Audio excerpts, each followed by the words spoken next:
빨리 갑시다. 하나님의 섭리는 뭐예요? 하나님의 전능하고 언제 어디나 미치는 능력이다. 자, 그러면요, 요거를 좀 구분할 수 있어야 돼요. 하나님의 섭리. 하나님의 섭리가 제가 오늘 오기 전에도 이 청교도들, 우리 그 신앙의 선배들이 역사 속에서 그 하나님의 말씀을 따라 고통과 박해와 또 가난과 여러 가지 질병 속에서 죽어가면서도 그 신앙을 지키며 살았던 믿음의 좋은 귀한 선배들이 있는데, 그분들이 쓴 책을 이렇게 두꺼운 책이 있어요. 근데 그분들은 섭리에 대해서 어떤 신앙을 갖고 있었는가라는 책을 읽으면서 참 감동을 받았습니다. 제가 시차 때문에 사실 이 초저녁이 너무 힘들거든요.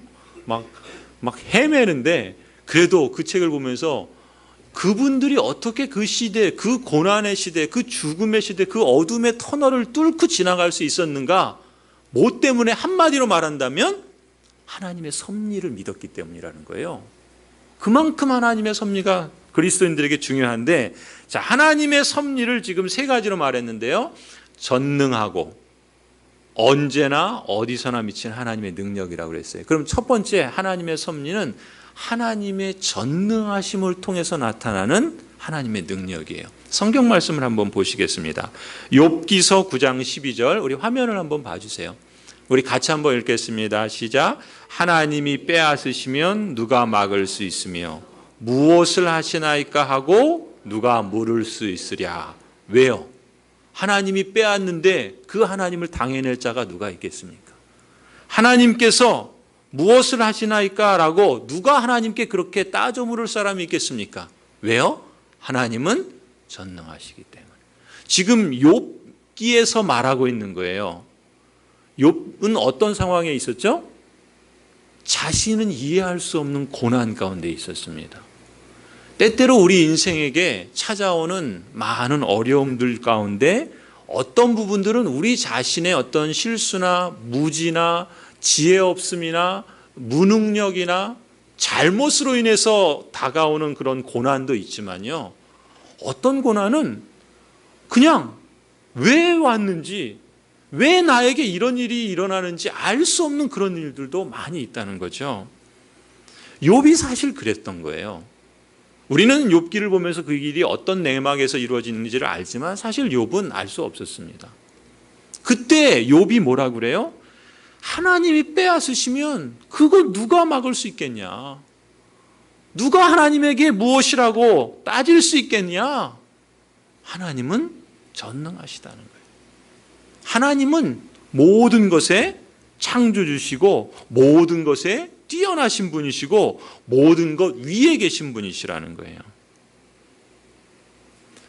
그 하나님의 전능하심. 예레미야 32장 17절을 보세요. 예레미야 32장 17절 같이 함께 읽습니다. 시작. 슬프도소이다 주 여호와여, 주께서 큰 능력과 표심팔로 천지를 지으셨사오니 주에게는 할 수 없는 일이 있습니까? 없습니다. 근데 이 말씀을 보면 얼마나 우리에게 은혜가 돼요. 그렇죠? 위로가 되지 않습니까? 근데 이 맥락이 어떤 상황인지 아세요? 예레미야가 지금 이 32장에서 주 여호와여, 주의 능력과 표심팔로 천지를 지으셨사오니 주에게 할 수 없는 일이요 무엇이 있겠습니까? 근데 맨 앞에 뭐라 그래요? 그 슬픈 일입니까?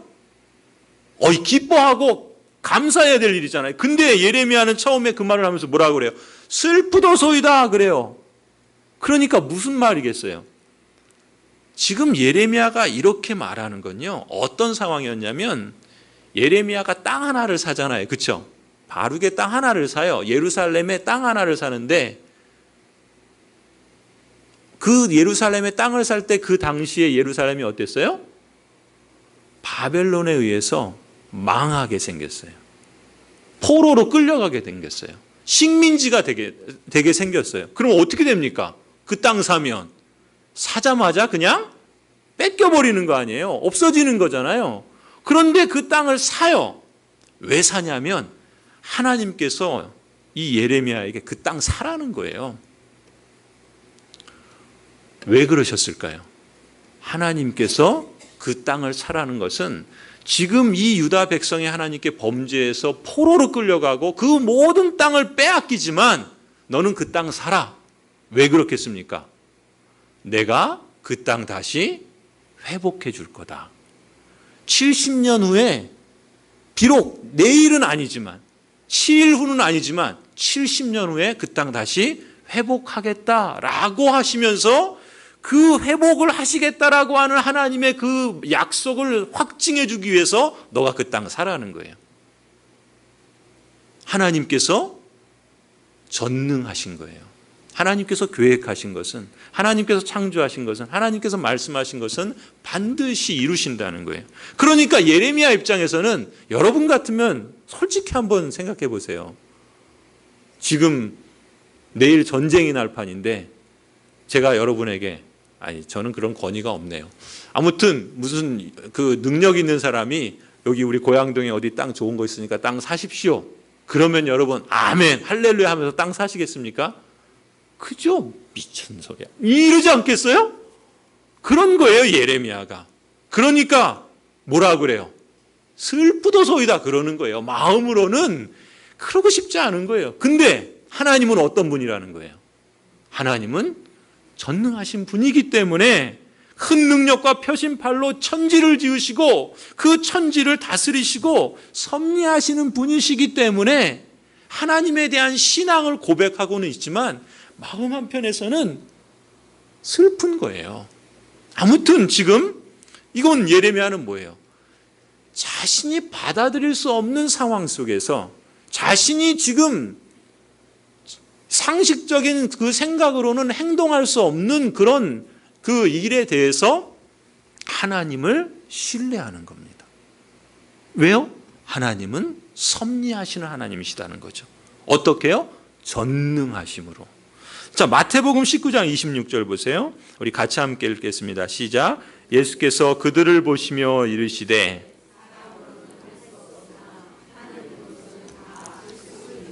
아멘. 이 말씀 우리 얼마나 좋습니까? 사람으로는 할 수 없는데 누구는 할 수 있다고요? 하나님으로는 하실 수 있다. 아멘. 여러분 이 말씀이 근데 어느 맥락에서 여러분 우리가 말씀을 이렇게 외우고 좋아하긴 하는데요. 이 맥락과 상관없이 그 말씀을 좋아하면 조금 좀 이렇게 좀 이상한 데로 빠질 수가 있어요. 근데 이 말씀을 어느 맥락에서 하는 겁니까? 사람으로는 할 수 없는데 하나님으로는 다 하실 수 있습니다라고 이 말씀을 하시는 맥락이 어떤 상황이냐면 부자가 천국에 하나님 나라에 들어가는 것이 뭐보다 어렵다고요? 낙타가 바늘귀로 통과하는 것보다 어렵다. 그 말씀하신 다음에 이 말 나오는 거예요. 왜 그랬을까요? 하나님께서 지금 부자 청년이 자신이 하나님의 율법도 행하고 또 하나님께서 기뻐하시는 삶을 살아왔는데 그런데 이 정도 되면 내가 하나님 나라 들어갈 수 있지 않습니까? 라고 물었을 때 예수님이 뭐라 그럽니까? 너가 잘했다.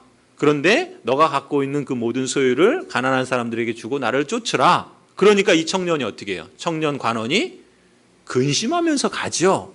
그랬을 때 예수님이 하신 말씀이에요. 부자가 하나님 나라에 들어가는 것보다 낙타가 바늘귀로 통과하는 것이 더 어려운 거예요? 쉬운 거예요? 어렵다.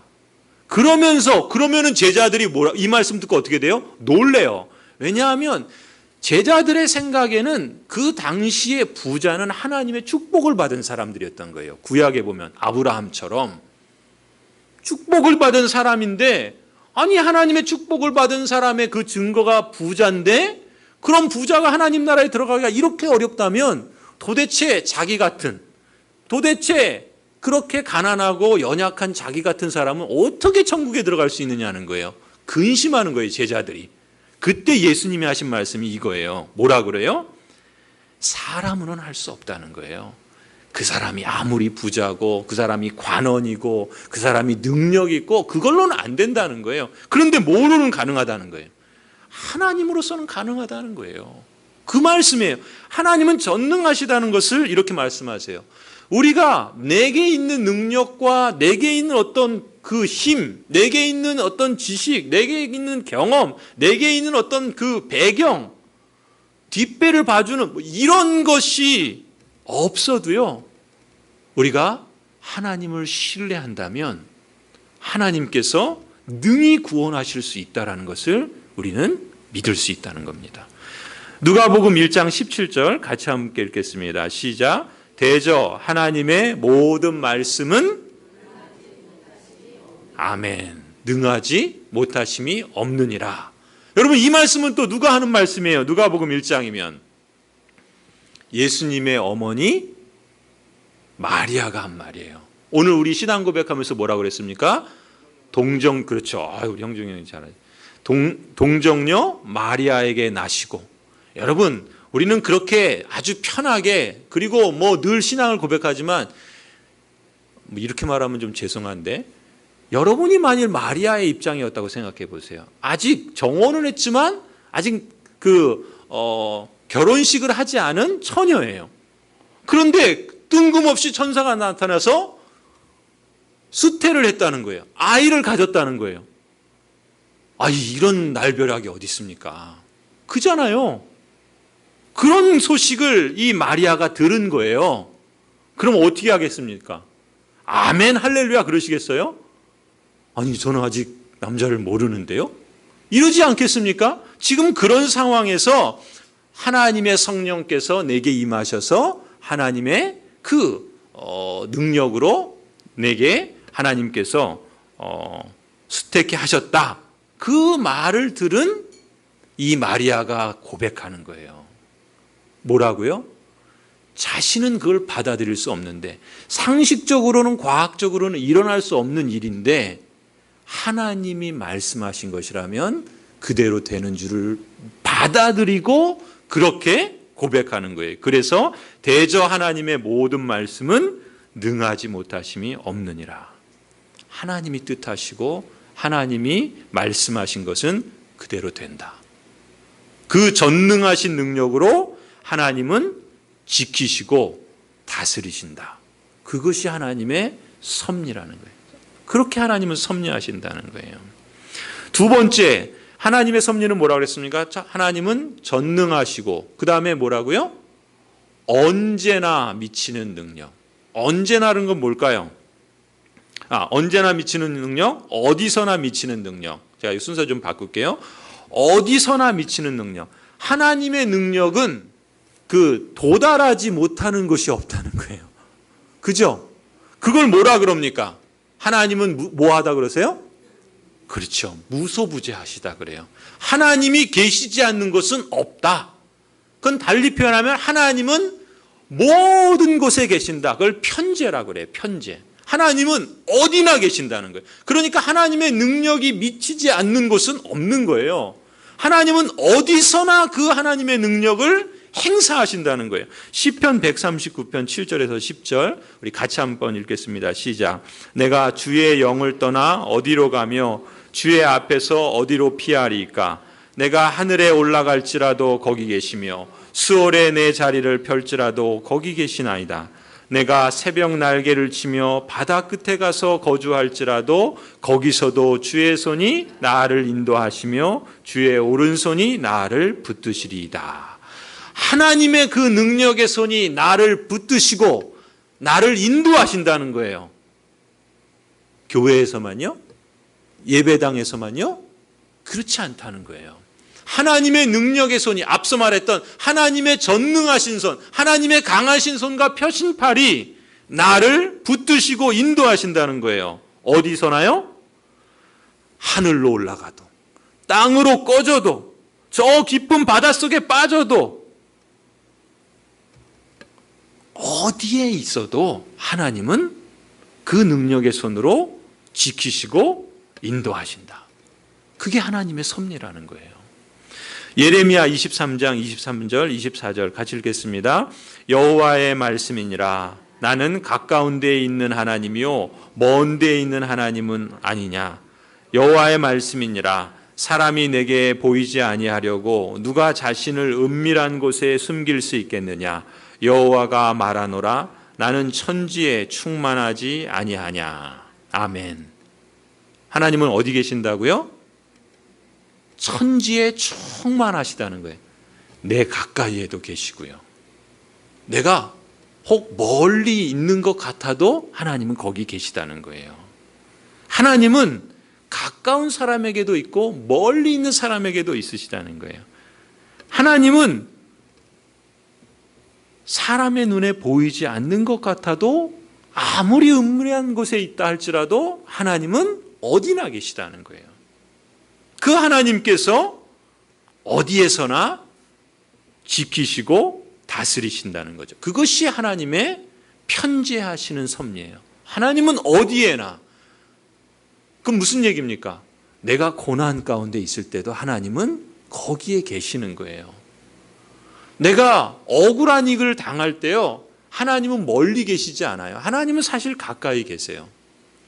내가 도저히 견딜 수 없을 것 같은 그런 지금 어둠 속을 지금 통과하고 있어요. 내가 질병으로 아파가지고 진짜 언제 이것이 나을지 모르겠어요.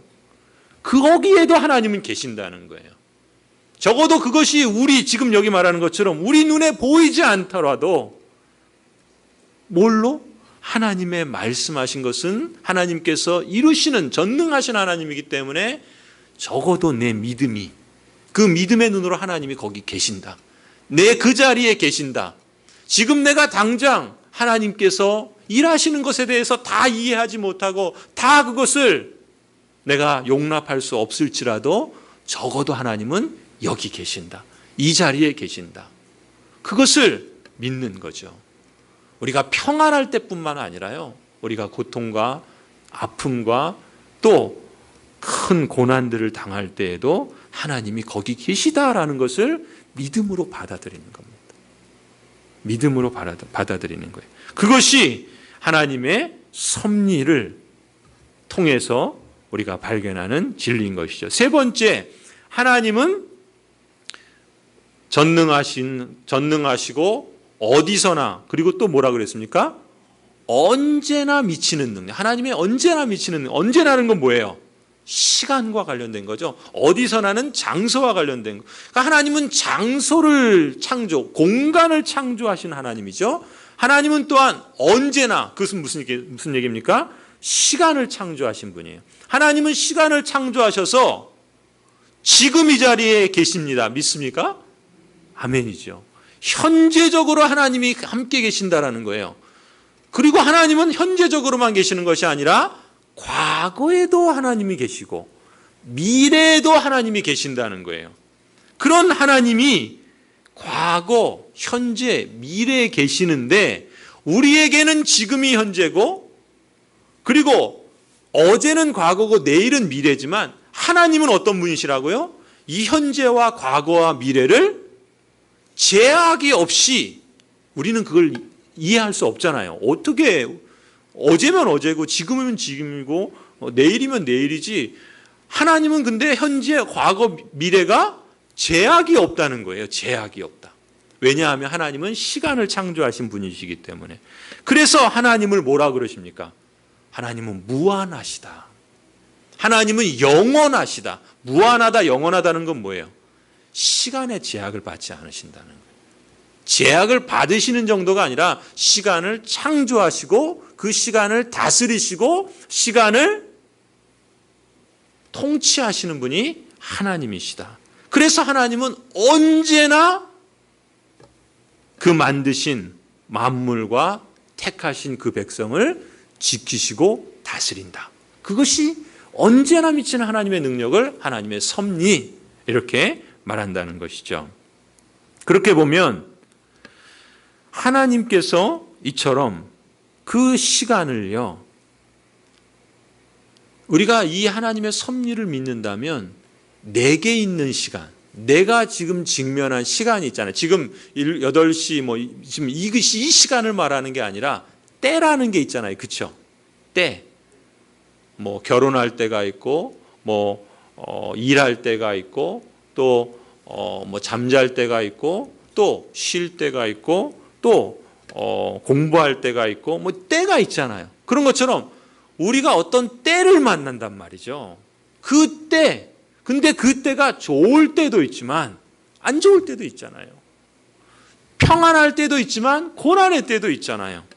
그 모든 때, 그 언제나 하나님은 다스리시고 통치하신다는 거예요.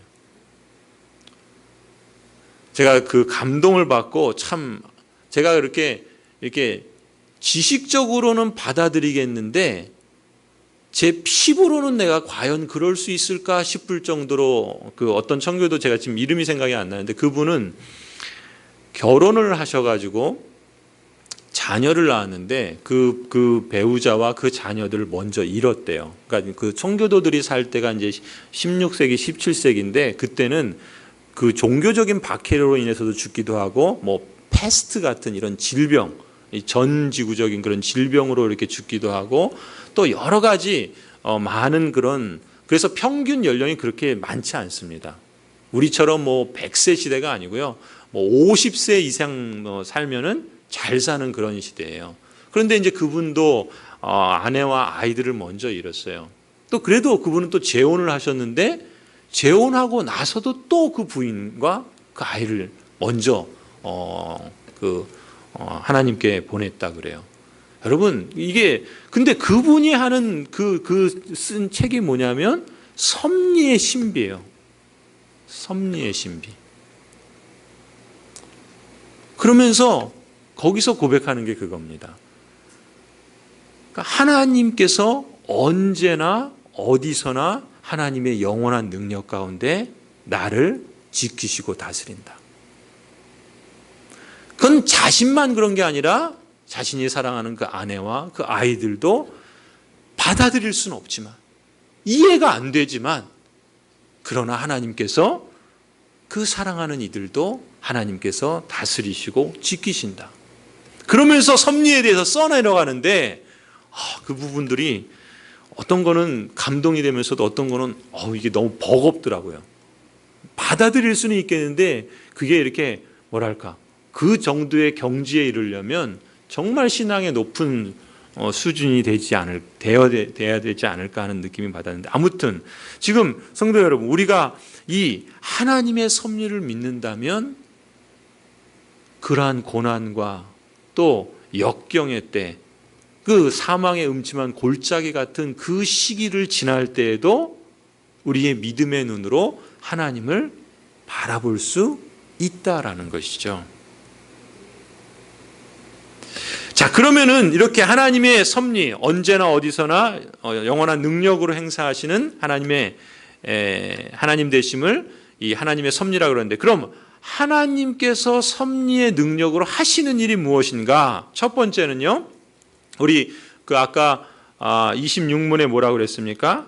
26문에 보시면은 하나님께서 마치 자신의 손으로 하듯이 하늘과 땅과 모든 피조물을 여전히 보존하고 다스리시는 것입니다. 그리하여 잎새와 풀, 비와 가뭄, 풍년과 흉년, 먹을 것과 마실 것, 건강과 질병, 부와 가난, 참으로 이 모든 것이 우연이 아니라 아버지와 같은 그분의 손, 그 손길로 인해서 우리에게 임합니다라고 가르치고 있죠. 그래서 하나님께서 섭리의 능력으로 하시는 일은 첫 번째는요. 하나님은 하늘과 땅과 모든 피조물을 지키시고 다스리신다는 거예요. 그것이 하나님의 섭리의 사역입니다. 느헤미야 9장 6절. 우리 한번 앞에 보여주세요. 느헤미야 9장 6절 같이 읽겠습니다. 시작. 오는 주는 여호와시라. 하늘과 하늘들의 하늘과 1월 성신과 땅과 땅 위의 만물과 바다와 그 가운데 모든 것을 지으시고 다 보존하시오니 모든 천군이 주께 경배하나이다. 여러분 우리는 못 느끼지만 지구가 지금 막 돌고 있다는 거 아시죠? 믿으세요? 돌고 있는 거? 그죠? 믿으시죠? 왜냐하면 그게 이제 과학적인 것으로 이렇게 우리에게 이렇게 알려졌으니까. 근데 과거에는 그 잘 못 믿었잖아요. 그렇죠? 특히 뭘 못 믿었습니까? 지구를 중심으로 태양이 돌아요. 태양을 중심으로 지구가 돌아요. 뭐가 맞죠? 태양을 중심으로 지구가 돌잖아요. 그죠? 뭐 초등학생도 아는 이 사실을, 이 자연현상을 과거에는 뭐라 그랬습니까? 지구를 중심으로 태양이 돈다라고 그렇게 믿었잖아요. 그죠? 그런데 지금 이 하나님의 섭리의 능력은 뭘 말씀하시냐면, 그러면 태양을 중심으로 지구가 돌고, 그리고 지구가 매일 이렇게 돌아요. 그렇죠? 근데 그게 자연이 일어나는 걸까요? 그렇지 않다는 거죠. 그렇죠? 그렇지 않다는 거예요. 왜 그렇죠? 왜 지구가 왜 돌아요? 무슨 힘이 그걸 돌게 하나요? 왜 지구가 태양을 돕니까? 지금 우리가 경험하는 이 자연 현상들, 그 자연 현상들은 말 그대로 자연, 스스로 있는, 스스로 말미암는 그런 것이 아니라는 거예요. 성경은 뭐라고 말씀합니까? 지금 느헤미야 9장에서 말하는 것처럼 이 모든 하늘과 별과 달, 모든 천체가 누구에 의해서? 그것을 지으신 하나님의 손에 의해서 보존된다는 거예요. 보존된다는 건 뭐예요? 하나님은 그걸 만드셨을 뿐만 아니라 매 순간 그 모든 천체와 모든 만물이 그 특성을 따라 움직이도록 일하시고 계신다. 그래서 섭리는 계속해서 하나님이 지금도 일하시고 있는 능력이라 그렇게 말해요. 하나님께서 지금 한순간 그 섭리의 능력을 행하시지 않으면 어떻게 됩니까? 우린 다 죽는 거예요. 지구가 멈춰버리면 어떻게 됩니까? 지구가 돌지 않으면 어떻게 돼요? 죽는 거죠, 그냥. 우리 지난번에 중고등부 학생들하고 영월에 우리 천문대 갔잖아요. 3월에. 그때 양 교수님께서 하신 말씀이 뭐냐면, 이 지구의 크기가, 그리고 지구의 위치가, 만약에 지구가 지금 크기보다 조금만 더 크든지 조금만 더 작으면 우리는 다 죽는데요. 이 태양과 지구 사이의 거리, 요 거리가 사람이 살기에 가장 적합한 그런 정도에 떨어져 있고, 또 그 지구의 크기도 가장 적합한 크기로 있대요. 만약에 이게 조금 더 커졌다, 그러면 죽는 거예요. 이게 조금 작아졌다, 그럼 죽는 거예요. 자꾸 죽는다는 말에서 죄송한데, 이 지구가 태양에 조금 더 가까워졌다, 어떻게 되겠어요? 이건 우리 상식적으로 알겠죠? 다 죽어요. 이게 조금 멀어졌다, 어떻게 돼요? 얼어 죽어요. 근데 절묘하게 그 위치에 있다는 거예요, 이 지구가. 그럼 왜 그렇습니까? 어떻게 그런 일이 있어요? 우리는 그렇게 믿는 거예요. 하나님께서 그 전능하신 능력으로 그렇게 만드셨고, 그리고 그렇게 움직이도록 지금도 일하신다. 지금 느헤미야 9장이 그걸 말하는 거예요. 그래서 우리는 날마다 사실은 신비를 실감하면서 그것을 살아간다는 거죠. 하나님의 기적인 거예요, 사실은. 기적을 우리는 매일매일 경험하니까 그게 기적이 아닌 게 된 거죠. 사실 기적인데. 그렇잖아요. 그게 하나님의 섭리하시는 능력이에요. 고린도전서 10장 13절. 이것이 얼마나 우리에게 귀한 말씀입니까? 고린도전서 10장 13절 같이 읽을게요. 사람이 감당할 시험 밖에는 너희가 당한 것이 없나니 오직 하나님은 미쁘사 너희가 감당하지 못할 시험 당함을 허락지 아니하시고 시험 당할 즈음에 또한 피할 길을 내사 너희로 능히 감당하게 하시느니라. 아멘. 여러분, 이 말씀은 우리에게 참 은혜가 되지 않습니까? 그런데요, 우리 앞서 살았던 믿음의 그 성도들, 초대교회 성도들, 우리 잘 아는 히브리서 11장 믿음장에 보면 어떤 일이 일어납니까? 11장 그 후반부에 보시면요, 제가 읽어드릴게요. 11장 36절부터 보시면요, 초대교회 성도들에게 있었던 일이죠. 어떤 이들은 조롱과 채찍질 뿐 아니라 결박과 옥에 갇히는 시련도 받았으며 돌로 치는 것과 톱으로 켜는 것과 시험과 칼로 죽임을 당하고 양과 염소의 가축을 입고 유리하여 궁핍과 환난과 학대를 받았으니 그들이 광야와 산과 동굴과 토굴에 유리하였느니라. 여러분, 이렇게 살았던 사람들이 역사 속에 있었고, 또 어떤 사람들은 지금도 이와 같은, 또 이보다 더 극심한 그런 어려움과 환난 가운데 살아가고 있습니다. 아니, 내가 만약에 지금 아주 큰 감당하기 어려운 그 시험을 당하고 있다고 한번 생각해 보세요. 지금 내가 정말 이 문제가 해결되기를 간절히 소망하고 그 기도를 1, 2년이 아니라 10년, 20년 계속해서 하고 있다고 생각해 보세요. 고린도전서 10장 말씀이 사람이 감당할 시험 밖에는 너희가 당한 것이 없나니, 이 말씀이 쉽게 아멘이 될까요? 나는 지금 죽겠는데, 나는 지금 이것을 견디기가 힘들어서 신음하고 있는데 이게 도저히 해결이 안 돼서 어쩔 줄을 모르겠는데 감당할 시험밖에는 주시지 않는다는 게, 이게 말씀이니까 그렇게 받아들이긴 하겠는데 이게 피부로 와닿겠습니까? 하물며 지금 이 히브리서 11장에 있는 그 상황 속에 있는 사람이라고 한다면 어찌 그 하나님의 섭리를 그냥 쉽게 받아들이겠어요? 그럼에도 불구하고 그것을 믿음으로 받아들인다는 거죠. 그래서 히브리서 11장에 뭐라 그럽니까? 이러한 사람들을 뭐라 그래요? 세상이 감당하지 못하는 건 뭐예요? 상식적으로는 그야말로 미친 사람들인 거예요. 어떻게 그럴 수 있는가라고 할 만한 사람들인 거예요. 제가 그 로마의 카타콤 말씀을 드린 적이 있었죠. 로마 카타콤에 들어가 보면요, 도대체 이런 데 사람이 살 수 있을까? 그걸 거기서 태어나서 거기서 죽는 걸 평생을 해야 되는데 그게 가능이나 할까? 그러한 삶에 대해서 죽으면서 행복한 삶이었습니다라고 고백하는데 그게 상식적으로 가능한 일인가?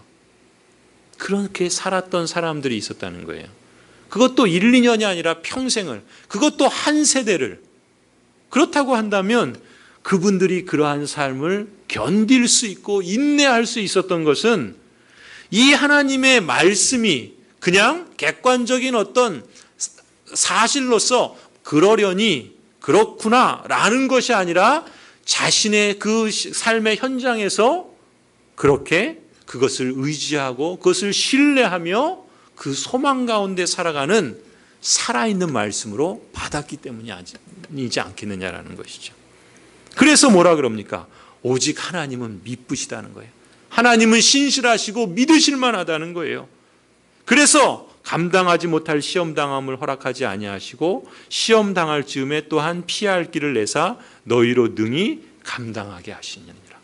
이 말씀은 뭐까지 말하냐면요, 내가 원하는 결과가 내게 나타나지 않는다 할지라도 하나님은 신실하시고 그 하나님의 뜻은 영원하고 무한하시고 하나님의 뜻은 전능하신다면, 그래서 내가 지금 경험한, 내가 지금 찾아온, 내가 원하지 않는 결과를 할지라도 하나님의 뜻이라면 하나님의 그 뜻은 내게 유익이다라는 것을 받아들이는 정도까지. 그래서 제가 아까 말씀드렸던 그분들의 신앙과 고백을 들어보면 머리로는 이해가 되는데 그럴 수 있겠구나라고, 정말 대단하다라고 호응은 되는데 그게 내 문제라면, 내 삶의 현실이라면 과연 내가 그렇게 고백하며 그렇게 살아갈 수 있을까?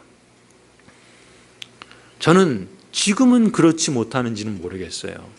그걸 그냥 하나님의 말씀으로 받아들이고 하나님 그렇습니다 라고 그렇게 고백할 수 있을지 모르겠지만, 그러나 어느 순간에는 시간이 가고 세월이 지나서 하나님을 알아가면 알아갈수록 내 삶의 여정 속에 숱한 여러 경험들을 통해서 그 삶의 현장 속에서 하나님의 그 섭리를 발견하고 그것을 확인한다면 저도 어느 순간에는 그렇게 고백할 수 있는 그날이 오기를 소망해 봅니다.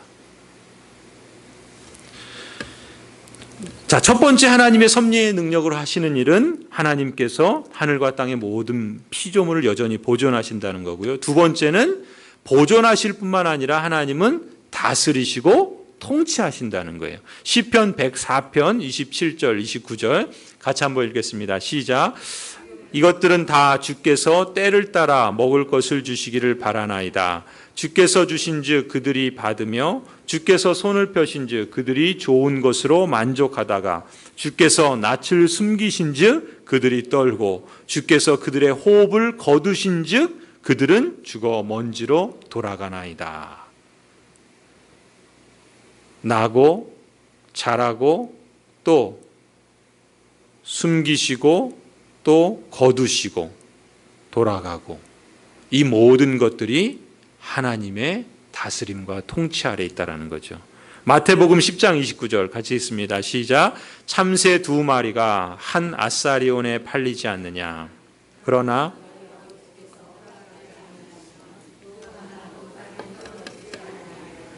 여러분 이걸 믿으십니까? 참새 안 믿으시는 것 같아요. 참새 한두 마리가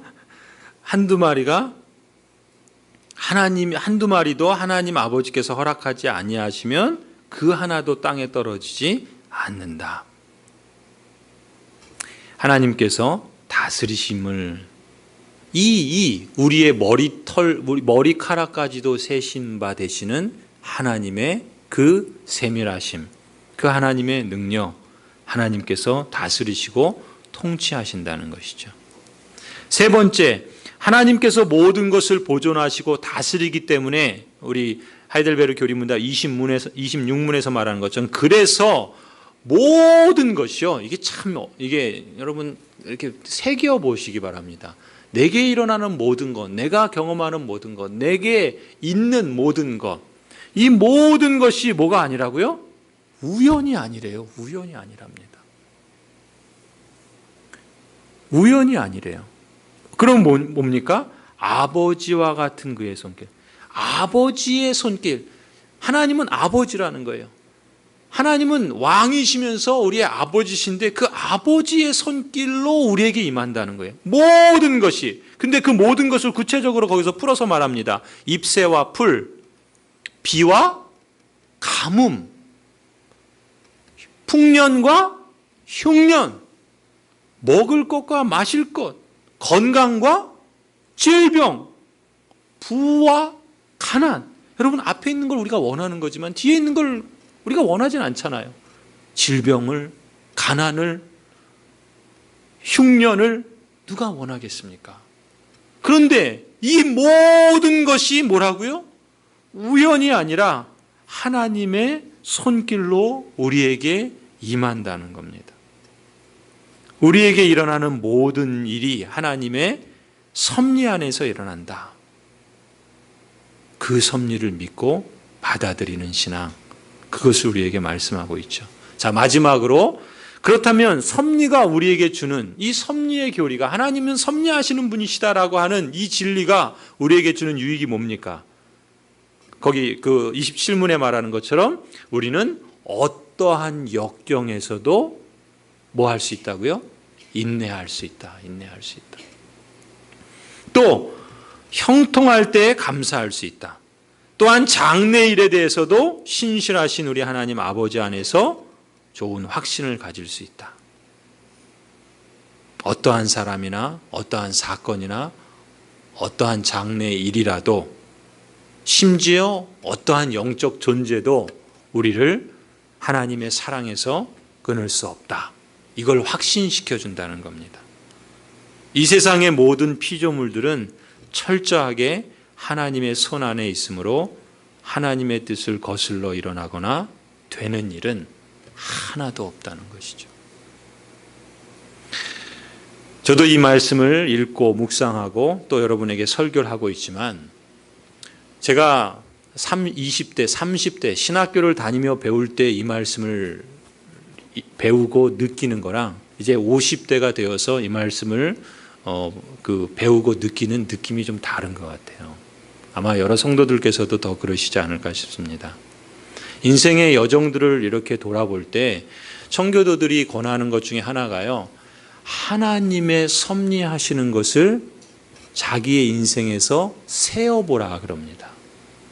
자신의 삶의 상황 속에서 하나님이 섭리하시는 일이 어떤 일이었는가라는 것을 찾아보라 그래요. 그리고 그 일들을 하나님의 말씀과 연결시켜 보라 그럽니다. 저는 청교도들이 또 우리 믿음의 선배들이 그 믿음의 길을 올곧게 갈 수 있었던 것은 이 하나님의 말씀이 객관적인 사실로나 어떤 그냥 지식의 어떤 진리로서가 아니라 자신의 인생의 여정 속에 수많은 경험들이 있잖아요. 하루에도 벌어지는 일들이 얼마나 많습니까?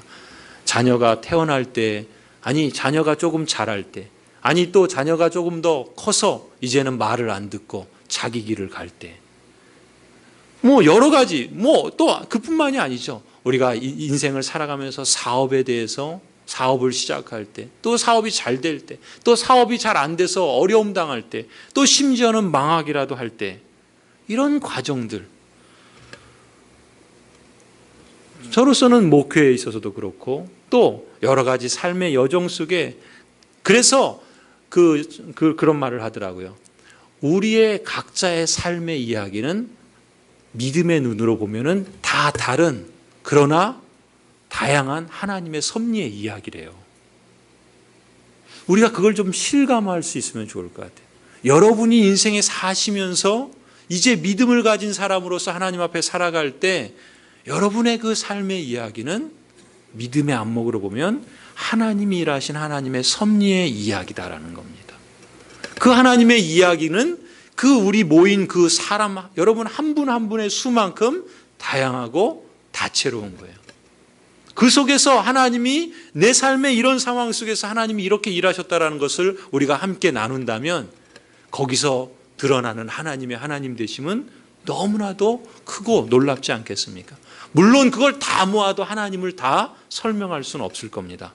그러나 그만큼 하나님을 우리가 경험하고 알아가고 하나님을 하나님 대접할 수 있다면 우리의 믿음은, 우리의 그 믿음의 그 분량은 얼마나 크고 또 성장하지 않을까. 그것이 믿음의 부요함이지 않을까 싶습니다. 성도 여러분, 사람들 사이의 사랑은요 언제 깨질지 모르지 않습니까? 불완전하죠. 하지만 하나님의 사랑은 변함이 없다라고 말씀하십니다. 그 어떤 것도 그 하나님의 사랑에서 우리를 끊을 수 없다. 오늘 사도 바울이 로마서에서 하시는 말씀이죠. 여러분, 사람의 능력은요 한계가 있지 않습니까? 할 수 있는 것도 있지만 할 수 없는 것이 훨씬 많잖아요. 그러나 하나님의 능력은 한계가 없답니다. 무한하다 그래요. 전능하시다 그럽니다. 그 어떤 권세도 우리를 향한 그 하나님의 능력에서 끊을 수 없다라고 말씀합니다. 사람의 지혜는요 제한적이지 않습니까? 한치 앞을 알 수 없잖아요. 그러나 하나님의 지혜는 모든 것을 아시고 미래의 일까지 모두 아신답니다. 어떤 일도 어떤 사건도 우리를 향한 하나님의 지혜에서 우리를 끊을 수 없다라고 성경은 말씀합니다. 그래서 사도 바울은 단언하는 거예요. 오늘 그 로마서 8장에 누가 우리를 그리스도의 사랑에서 끊을 수 있으리요? 환난이냐? 곤고냐? 박해냐? 기근이냐? 적신이나 위험이냐? 칼이냐? 내가 확신하노니 사망이나 생명이나 천사들이나 권세자들이나 현재일이나 장래일이나 능력이나 높음이나 깊음이나 그 어떤 피조물도 그리스도 예수 안에 있는 하나님의 사랑에서 우리를 끊을 수 없다.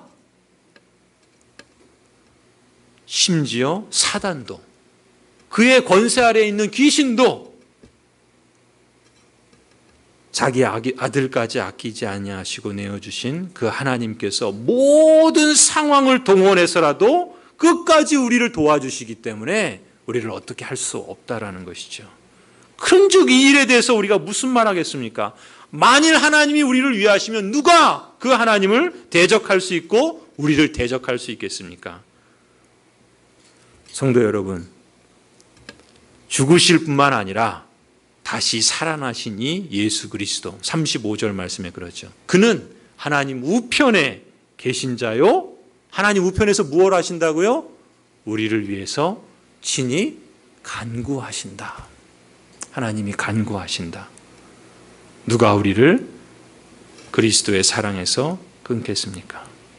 성도 여러분, 우리가 흔들리지 않을 유일한 근거와 이유가 있다면 우리 자신이 아니라 우리를 붙잡고 계시는 하나님 때문이죠. 그 어떤 일이, 그 어떤 존재도, 그 어떤 상황도, 그 어떤 문제도 우리를 그리스도 안에 있는 하나님의 사랑에서 끊을 수 없습니다. 하나님의 전능하시고 하나님의 언제나 어디서나 일하시는 그 능력이 우리를 지키시고 다스리시기 때문에 그렇습니다. 벅찬 사랑과 구원의 은혜를 베풀어 주시는 주님께 내 삶을 드립니다. 그렇게 고백하며 날마다 매 순간마다 우리가 하나님을 신뢰할 수 있는 것은 바로 그 섭리하시는 하나님이 계시기 때문인 줄을 믿습니다. 저와 여러분이 이 한 주간도 그 섭리의 손길을 찾고 또 그것을 헤아려 보며 날마다 그 하나님의 선하신 능력 가운데 살아가는 저와 여러분이 되기를 간절히 소원합니다. 기도하시겠습니다.